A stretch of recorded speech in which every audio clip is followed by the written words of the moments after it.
నిర్గమకాండము 39వ అధ్యాయము. యెహోవా మోషేకు ఆజ్ఞాపించినట్లు పరిశుద్ధ స్థలములో అహరోను చేయు సేవ నిమిత్తము నీల ధూమ్ర రక్తవర్ణములు గల సేవా వస్త్రములను అనగా ప్రతిష్ఠిత వస్త్రములను కుట్టిరి.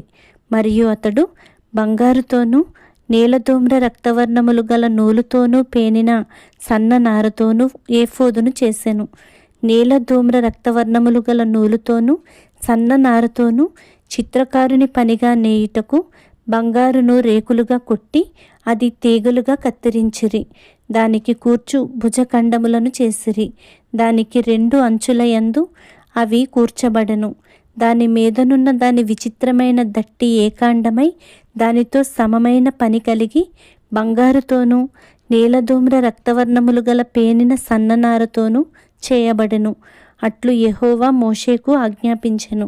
మరియు బంగారు జవలలో పొదిగిన లేత పచ్చలను సిద్ధపరిచిరి. ముద్రలు చెక్కుబడినట్లు ఇశ్రాయేలీయుల పేర్లు వాటి మీద చెక్కబడెను. అవి ఇశ్రాయేలీయులకు జ్ఞాపకార్థమైన రత్నములగునట్లు ఏఫోదు భుజముల మీద వాటిని ఉంచెను.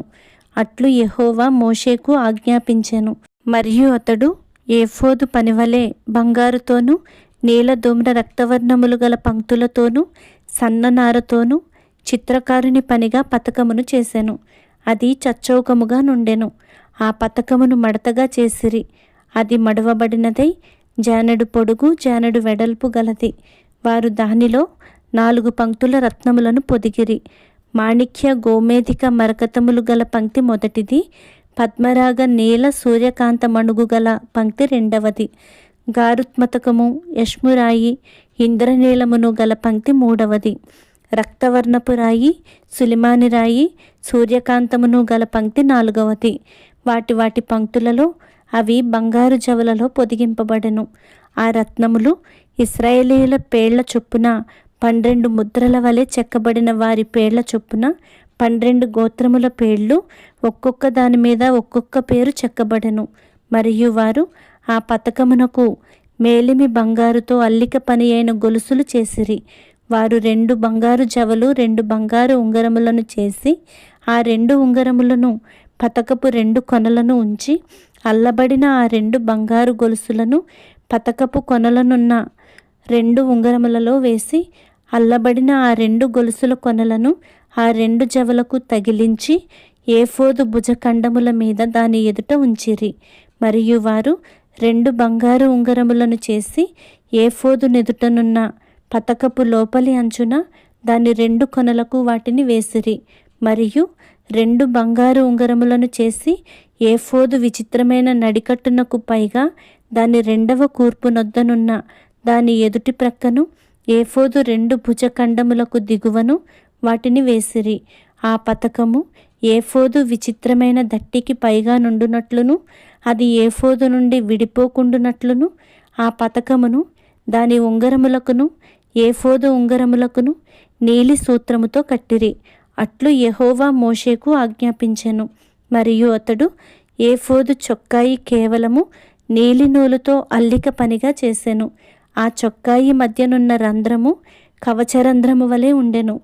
అది చినుగకుండునట్లు దాని రంధ్రమునకు చుట్టూ ఒక గోటు ఉండెను. మరియు వారు చొక్కాయి అంచుల మీద నీలధూమ్ర రక్తవర్ణములు గల పేనిన నూలుతో దానిమ్మ పండ్లను చేసిరి. మరియు వారు మేలిమి బంగారుతో గంటలను చేసి ఆ దానిమ్మ పండ్ల మధ్యను అనగా ఆ చొక్కాయి అంచుల మీద చుట్టూనున్న దానిమ్మ పండ్ల మధ్యను ఆ గంటలను పెట్టిరి. యెహోవా మోషేకు ఆజ్ఞాపించినట్లు సేవ చేయుటకు ఒక్కొక్క గంటను ఒక్కొక్క దానిమ్మ పండును ఆ చొక్కాయి అంచుల మీద చుట్టూ ఉంచిరి. మరియు యెహోవా మోషేకు ఆజ్ఞాపించినట్లు వారు అహరోనుకును అతని కుమారులకును నేత పని అయిన సన్ననార చొక్కాయిలను సన్ననార పాగాను అందమైన సన్ననార కుళ్ళాయిలను పేనిన సన్ననార లాగులను నీలధూమ్ర రక్తవర్ణములు గల పేనిన సన్ననారతో బుటా పని అయిన నడికట్టును చేసిరి. మరియు యెహోవా మోషేకు ఆజ్ఞాపించినట్లు వారు మేలిమి బంగారుతో పరిశుద్ధ కిరీట భూషణము చేసి చెక్కిన ముద్ర వలె దాని మీద యెహోవా పరిశుద్ధుడు అను వ్రాత వ్రాసిరి.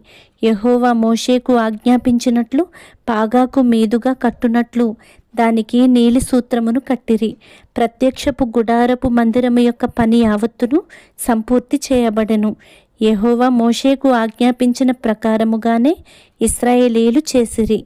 అప్పుడు వారు మందిరమును గుడారమును దాని ఉపకరణములన్నిటినీ, దాని కొలుకులను, పలకలను, కమ్ములను, స్తంభములను, దిమ్మలను, ఎరుపు రంగు వేసిన పొట్టేల తోళ్ల పైకప్పును, సముద్రవత్సల తోళ్ల పైకప్పును, కప్పు తెరను, సాక్ష్యపు మందసమును, దాని మోతకర్రలను, కరుణాపీఠమును, బల్లను, దాని ఉపకరణములన్నిటినీ, సముఖపు రొట్టెలను, పవిత్రమైన దీపవృక్షమును, సవరించు దాని ప్రదీపములను, అనగా దాని ప్రదీపముల వరుసను, దాని ఉపకరణములన్నిటినీ, దీపము కొరకు తైలమును, బంగారు వేదికను, అభిషేక తైలమును, పరిమళ ధూప ద్రవ్యములను, శాలాద్వారమునకు తెరను, ఇత్తడి బలిపీఠమును, దాని కుండు ఇత్తడి జల్లెడను, దాని మోతకర్రలను, దాని ఉపకరణములన్నిటినీ, గంగాళమును, దాని పీటను, ఆవరణపు తెరలు, దాని స్తంభములను, దాని దిమ్మలను, ఆవరణ ద్వారమునకు తెరను, దాని త్రాళ్లను, దాని మేకులను, ప్రత్యక్షపు గుడారములో మందిర సేవ కొరకైన ఉపకరణములన్నిటినీ, పరిశుద్ధ స్థలములోని యాజక సేవార్థమైన వస్త్రములను, అనగా యాజకుడైన అహరోనుకు పరిశుద్ధ వస్త్రములను, అతని కుమారులకు వస్త్రములను మోషే యొద్దకు తీసుకొని వచ్చిరి. యెహోవా మోషేకు ఆజ్ఞాపించినట్లు ఇశ్రాయేలీయులు ఆ పని అంతయు చేసిరి.